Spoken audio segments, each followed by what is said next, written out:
So here we talk about one by one microanatomical fixative, then cytological fixative, then histochemical fixative.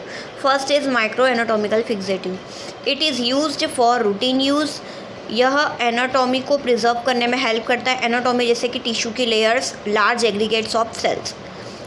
अब पहला आता है इसमें example 10% formalin, जिसमें आता है एन एस कौन सा 0.9%. यह रूटीन फिक्सेटिव होता है जो बहुत सालों से चलता आ रहा है, पर अब इसको सप्लीमेंट कर दिया गया है बफर फॉर्मेलिन से और फॉर्मल कैल्शियम एसीटेट से. तो एक एक करके देखते हैं. बफर्ड फॉर्मेलिन में वो खुद बता रहे हैं कि उसमें क्या क्या कंटेंट्स हैं.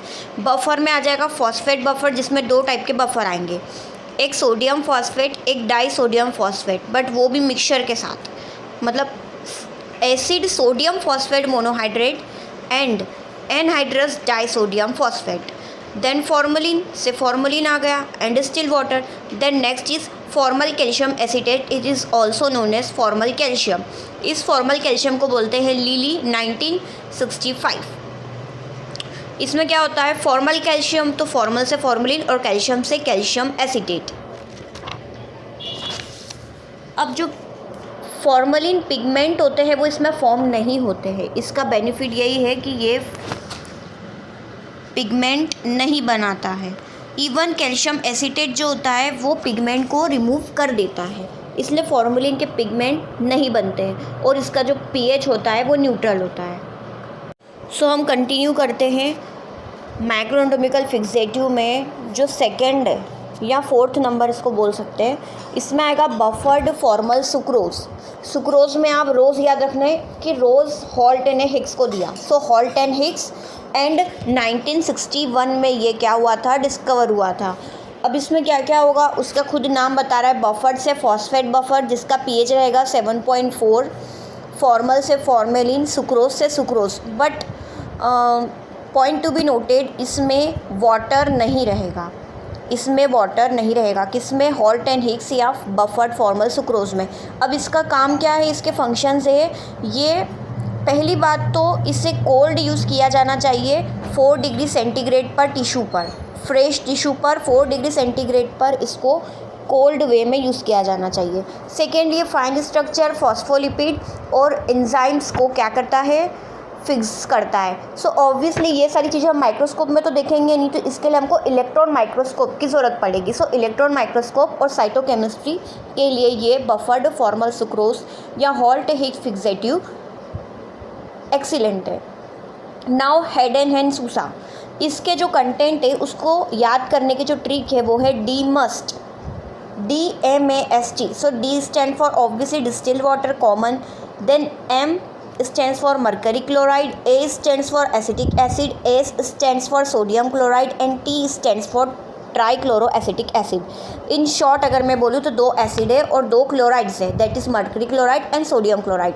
अब इसके जो फंक्शंस होते हैं, पहली बात तो फिक्सेशन जब भी हम पढ़े उसमें 2 ऐसे कंपोनेंट्स आते हैं जिनको हमको एक्सिस होने पर वॉश करना पड़ता है या जिसके पिगमेंट होने पर हमको वॉश करना पड़ता है. सबसे पहला आता है mercury chloride.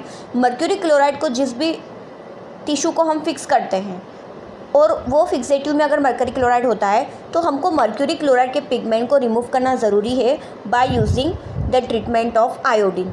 Now dichromate. Dichromate भी अगर कोई से फिक्सेशन में रहता है और आपने टिश्यू फिक्स किया है तो फिक्स करने के बाद वो एक्सिस डाइक्रोमेट है उसको वाटर से आपको वॉश करना पड़ेगा और एक्सिस को रिमूव करना पड़ेगा. नाउ हम कहाँ पर थे, हेड एंड सूसा पर. तो इसके जो फंक्शंस है ये रूटीन बायोप्सी के लिए यूज़ किया जाता है. आप इसको यूँ कर सकते हो head and Susa like urine. So हम रूटीन का काम है, सो रूटीन बायोप्सी में यूज़ किया जाता है. Now allow brilliant staining for good cytological detail. ये साइटोलॉजी के लिए, साइटोलॉजिकल डिटेल के लिए बहुत ब्रिलियंट होता है. कौन, head and सूसा. Now rapid penetration, rapid और इवन पेनिट्रेशन और बहुत ही मिनिमम श्रिंकेज कॉज करता है.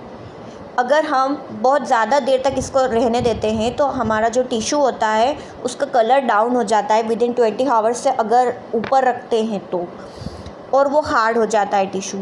नाउ टिश्यू को हमको ट्रीट करना ज़रूरी है मर्क्यूरिक पिगमेंट के जो ब्लैक कलर के प्रेसिपिटेट है उसको रिमूव करने के लिए। नाउ ज़ेंकर्स फॉर्मल, ज़ेंकर्स फॉर्मल होता है और एक ज़ेंकर्स फ्लूइड होता है। सो ज़ेंकर्स फॉर्मल में आप यूँ याद रख सकते हो कि फॉर्मल हर किसी को पसंद होता है। So formol Helly's fluid, for Zenker's formol is also known as Helly's fluid और ज़ेंकर्स फ्लूइड। सो ज़ेंकर्स फ्लूइड्स के जो कंटेंट्स होते हैं और ज़ेंकर फॉर्मल के जो कंटेंट्स होते हैं वो दोनों की जो कंटेंट की ट्रिक है वो सेम है, 10 MP DSMP। ओके, और दोनों के जो कंटेंट्स है वो भी ऑलमोस्ट सेम है, बस एक अलग है, वो मैं आपको बताती हूँ। पहले हम ये 4 डिस्कस कर लेते हैं। फर्स्ट है डिस्टिल वाटर, सेकेंड है सोडियम सल्फेट, थर्ड है पोटेशियम डाइक्रोमेट और फोर्थ है मरकरी क्लोराइड। ये ज़ेंकर फॉर्मल में भी है, ज़ेंकर फ्लूइड में भी है। नाउ ज़ेंकर फ्लूइड में एक एडिशनल है जिसका नाम है ग्लेशियल एसिटिक एसिड, और ज़ेंकर फॉर्मल जो है उसमें है formalin. Now I hope you clear the contents of Zenker fluid and Zenker's formol. अब हम ज़ेंकर फ्लूइड के फंक्शंस देख लेते हैं। ये रूटीन में यूज़ होता है, कौन? ज़ेंकर्स fluid.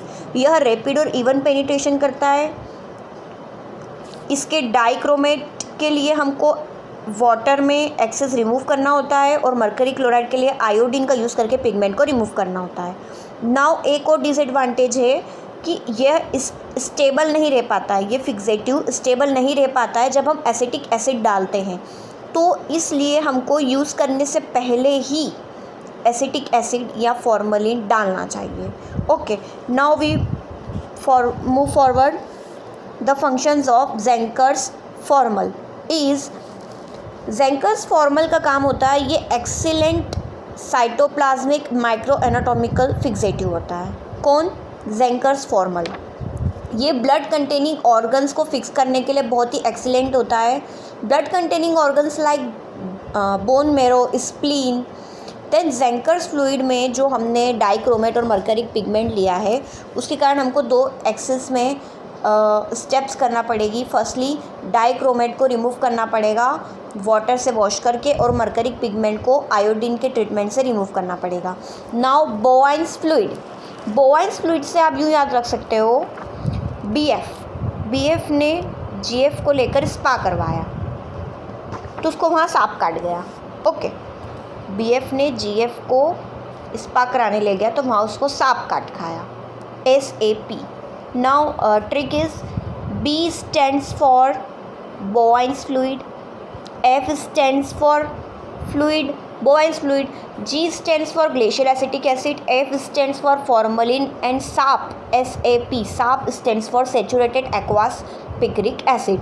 Saturated aqueous picric acid is a yellow fluid.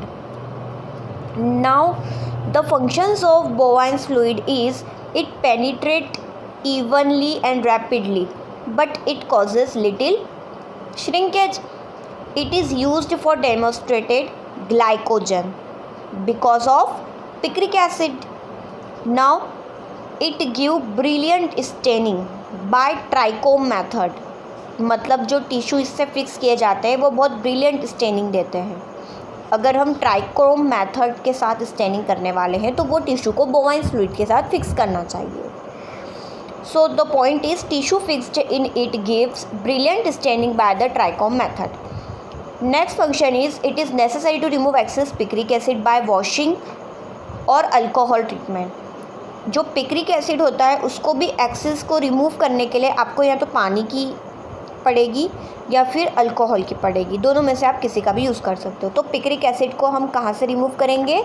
Alcohol treatment से, या bye washing. Now genders fluid, genders fluid के लिए ट्रिक है GF स्पा।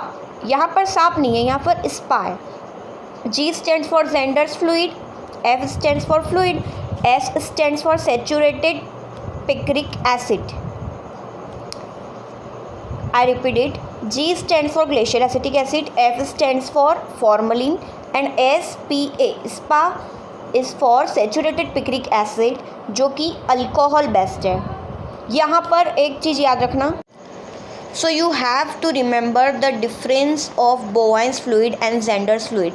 बोवाइंस फ्लूइड में जो हम सेचूरेटेड एक्वास पिक्रिक एसिड लेते हैं वो वाटर बेस्ड होता है क्योंकि उसमें एक्वास आ रहा है, और जेंडर्स फ्लूइड में हम जो सेचूरेटेड पिक्रिक एसिड लेते हैं इन 95% अल्कोहल, सो वो अल्कोहल बेस्ड है। आई hope you understood the concept of micro anatomical fixative.